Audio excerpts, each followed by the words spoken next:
Let's do it right this time. Make sure my hair is doing what it's supposed to do. Okay. Hey everyone, welcome back to another episode of Bangs and Bruises. We are on episode 8, and this episode is about balancing life, how I manage everyday life and my art, my music, or being an artist. So to keep it 100% real, y'all, for me, I don't know what I'm doing. When I say that, I don't mean it like, oh, I don't know what I'm doing. I'm literally trying to figure it out. You know, I trial and error, right? And I'm just trying to figure out what works for me. And I go off of a lot of feeling, how I'm feeling, you know, what feels good to me in my life and in my art. So following that has helped me balance everyday life and my art. But it's not easy. It's not easy. But when you kind of get comfortable with being uncomfortable, it becomes a little less, I guess, frustrating. To give y'all a bit of an example, when I was doing my Giving Pressure EP, from the moment I was recording it all the way up to the point where I released all 4 music videos and everything like that, like I had a plan, right? So whenever you're doing your art and you're wanting to like roll it out to the world and everything like that, I highly recommend having a plan in place, and not like a 2-month plan, 3-month plan. I'm talking about a year and then on, because your art is going to outlive you, right? And you're not going to put all this time and effort into your music to not let people hear it. I hope you wouldn't do that. So you do have to balance it.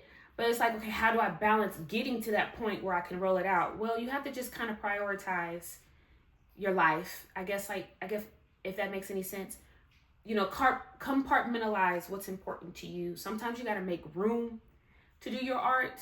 And sometimes you got to let things go so you can have more time and more room in the space to do what you want to do. So again, when I was doing my Giving Pressure EP, I was still acting. I was trying to figure out who I was. I was going through a lot of stuff with another producer, because I was supposedly supposed to have recording another project at the time that I didn't want to do. So there's a lot going on, and that I put more unnecessary stress on me than I should have. Again, that's me telling y'all I don't know what I'm doing. I was just doing what felt good or what felt right, but I also was putting myself in places, positions that I shouldn't have been in. Like I was doing things that didn't feel right. So my advice is if it doesn't feel right, if it doesn't feel like it's in alignment with what you want to do and where you're going, don't do it. That will help you balance even more. So anyways, as I was recording all of this, I was putting a lot of myself. I was still doing pole, acting. I was still doing quite a bit. So I was literally doing a balancing act, y'all. I'm like, you know how in the circus, they got bowling pins on their head and balls and balance. Like that was me losing my fucking mind. But I was having a blast. I don't regret anything. But I do wish that if I could go back, I could just move a little things around, change things a little bit differently. It would have been an easier balancing act for me, but me, I'm hard-headed and I had to go through all of that anyways. So, and then the next thing, so create a plan. I had to create a plan, and that helped me balance, even though I didn't know what the fuck I was doing. And the next thing is understanding what makes sense financially. So for me, I'm fortunate enough to have a partner that really, really believes in me and wants to help me succeed. Money doesn't come easily for me, I guess for some people, because I don't work.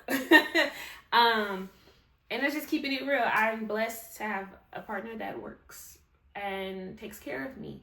I don't have the mental capacity to work. That's what I tell people. I really don't. Don't get me wrong. I did have a job. I did have like my own business. So I was working, but I don't do 9-to-5s or anything like that. So all my money is independent contractor money. And I was spending a lot of credit card money to do my projects and to do my project.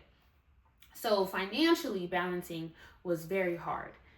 Again, like I said, I'm blessed to have a partner that was willing to invest in me, so I could do what it is that I wanted to do. I would say really, really know that it is that this is what you want to do, because music's not free. Unfortunately, doing music is not free. It costs money. So investing in yourself, balancing that everyday life and spending hundreds and hundreds of dollars on studio time, or, an engineer, mixing, mastering, everything like that. That's why I can see why a lot of these artists learned how to do it on their own, because it's cheaper and you don't have nobody telling you what to do, how to sound, how to sing. And sometimes that's good to have somebody that can hear your, potential, but it's expensive. It is expensive. And as an artist, we are the last to get paid. We are the first to put out and the last to get paid. We don't get paid unless we go perform, and unless we have an audience that's willing to drop money on tickets. The makeup artist gets paid, the engineer gets paid off top, the producer gets paid off top, and gets their 50%, all that stuff. Like, the artist is the first, and that's hard. So balancing that is really tough. You just got to really love it. You got to know that you want to do it and love it. And it has to become your life, I guess, if that makes sense. So balancing that is you just got to do it. And this is really a hard topic to talk about, because it's either it is or it isn't. I feel like you're either going to do it or you're not. And balancing the life of it all is, you just got to find your flow. You got to find what works for you. So that's really how I do it. I don't really know what I'm doing. I've just been finding my flow. I feel like I'm just now understanding what I need to do. I need to compartmentalize better. But I didn't do a great job of balancing, but I was just doing it. But it broke me. It destroyed me when it was all said and done. Everything was finally, simmering down. It destroyed me. So yeah, there was a lot going on. So like in the previous episode, how I mentioned behind the song, all that was happening before Off With Their Heads came out. That was happening while I was trying to do my Giving Pressure EP and, put out my music and balancing my life. It is tough. Sometimes the hardest battles come to you when you're doing great things. So yeah, anyways, I'm about to go ahead and read from my deck. That's really all I have for this episode. That one's a hard one to talk about for me. Again, like I said, I'm blessed, but at the same time, it's tough. Because I could just say, I want to go out to eat. And I do. I still go out to eat and enjoy. But all that money I spent on music, I could have started a business. I could have put that money down on a house. I could have did a lot. So y'all have to understand, for me to spend this much money on music, knowing I got to put that money in something, starting a life, for me and my partner, and I keep saying partner, my husband, and we could have been sitting lovely right now, but I didn't do that. He believed in me, and that's why I got to keep going. I got to make it up to him. Anyways, I'm going to pick off the top of the deck and see what it says. I'm not going off of how I feel. Sorry if I sound kind of dead and droll. I worked out really, really hard yesterday on my legs. I am tired and I need to eat. It's early in the morning. I got things to do. So anyways, y'all know I normally go off of how I feel for a normal actual pull when I pull my tarot cards. But this time, for this series, I just pull right off the top of the deck. I let y'all see the card first. Oh, I don't know what it says. Oh, and then I read it.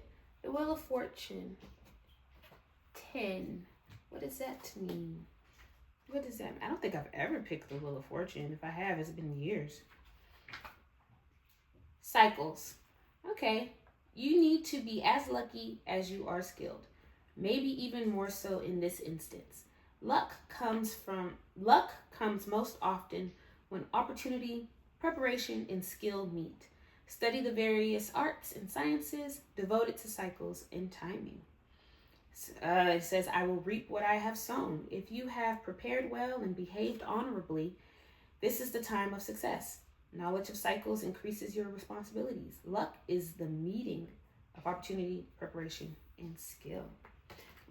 So something nice and lucky's gonna happen for me. I hope so, y'all, because Jesus, when I tell y'all this stuff's not easy, and I've just been, you know what, this does mean something to me, because lately I've been prepared. My skill sets have been doing what it needs to do, and I feel like opportunities are definitely coming. Because I had a talk with someone on the phone the other day, and they want me to come and perform. So, out of state. So, we'll see. Anyways, I hope that gives somebody some insight. I'm sorry that I couldn't really elaborate too much on that, because it's really just me not knowing what the fuck I'm doing and just figuring out what works for me and finding my flow. That's how I balance. And I'm just kind of learning the cycles of what works and what doesn't work, and putting it to where it fits me in my favor. And that's really it. So yeah, thank y'all so much for watching episode 8 of Bangs and Bruises. Again, I'm going to keep doing this for the rest of January, and I think I'm going to go back down to maybe doing 1 or 2 videos. One video a week, probably, because this is a lot. And here I have to learn the cycles and understand I can't overwhelm myself, nor overwhelm the people who like to watch me and hear me talk and my awkward words. So anyways, take care of yourself. Keep the promises you've made to yourself. That's the theme for this month. That's really the theme for all year, honestly. And I hope this resonates with somebody. Thank y'all so much for watching. I will catch y'all next time on the next episode. Bye. Love y'all.